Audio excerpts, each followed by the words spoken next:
Good day, fellow. Today I'm going to show you on how to calculate the resultant vector. The resultant vector mathematically and graphically, but for one dimension. You see, do you still remember the definition of resultant vector? We said it's a single vector that has same effect of two or more vectors together. You see, number one, suppose if I say to you, we have force 1 which equals to 20 Newton to the right, and also we have F2 which is equals to 14 Newton to the left. Then we ask, or I ask you guys to calculate FR. How then are you going to calculate FR? If I were to take this information and represent it in a form of let me say graphically, so I'd say now, okay, I have F1 from tail to head. This is my F1. Then from head, see, this is my head, tail to head, then continue from tail to head. You see, then this one is going to be my F2. Let's say like this, F2. This is going to be my F2. Then now the question wants us to find this gap.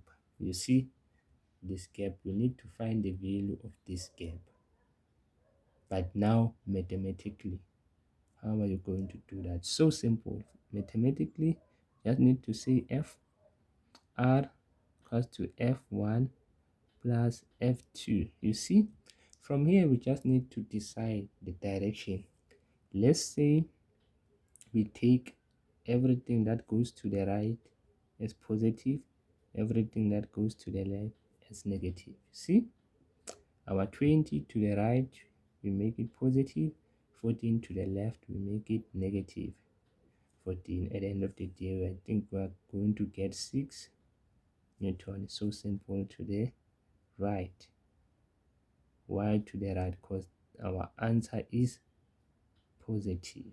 You see, this is going to be our FR mathematically. Then it's like if I were to fill this gap out, draw like this. You see, so simple, isn't it? Then number 2, now the same scenario. Now I'm going to give you what the scale. Let's say to you 5 centimeter to be 10 Newton. How then are you going to do the very same thing, but now graphically? So check, it's so simple. The only thing that you need to do first is to take your forces. Let me start with the first one, which is 20. Take my 20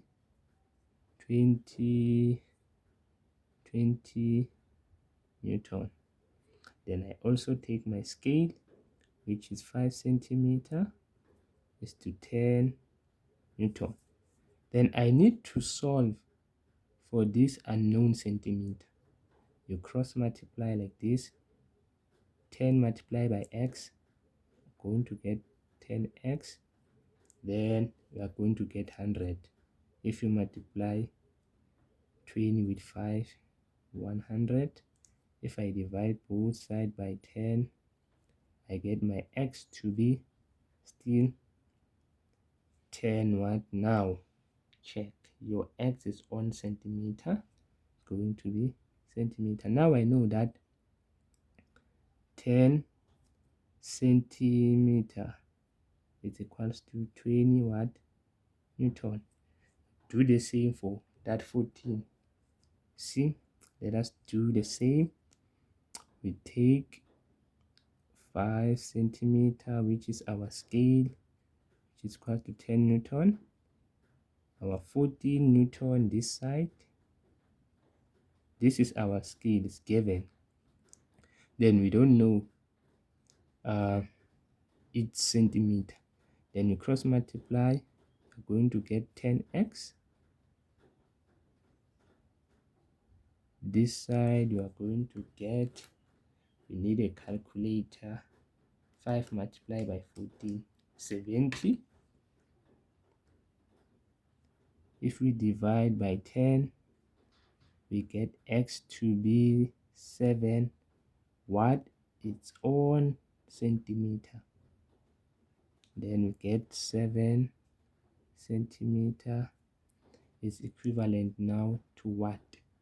To 14, you see, to 14 Newton. You write 14 Newton. Then let us draw now using tail to head method. Firstly, I'm going to do a dot like this. Let me draw 10 centimeter. You see my F1, see, now we do it graphically. 10 is going to be like this, somewhere here, 10 centimeter. This is 10 centimeter. Then immediately after drawing this line, you must make sure that you are accurate. We move to that direction. We want to measure 7 centimeter now. You see, 7 centimeter. See, I've marked on 7. Then we move to this direction, somewhere here. You see, our F2, remember, to the left. This was our 7 centimeter. You see, now we want to know this gap.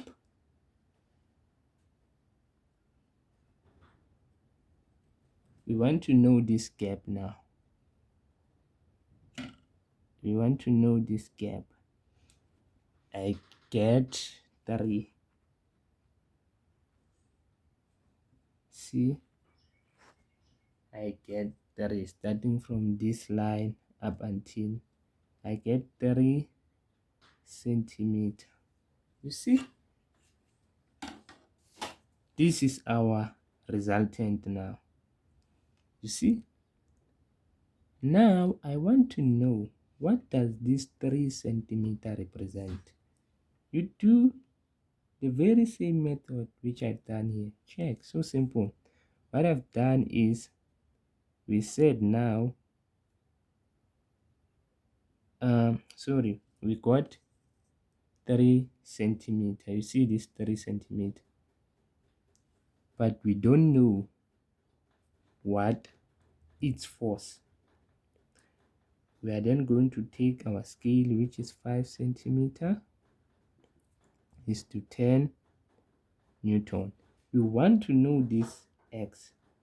You see, we want to know the Newton of this, the force of this x, which is our resultant. We cross multiply like this.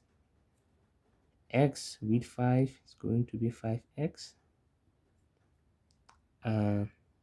3 with 10 it's 30. Then you divide everything by 5. You divide everything by 5. Therefore your x is going to be 30 divided by 5. We get 6. X is equals to 6. But check on Newton side now. Then you write Newton. See, this is graphically This one is mathematically. I wanted to show you these two methods. See, fellow? I thank you.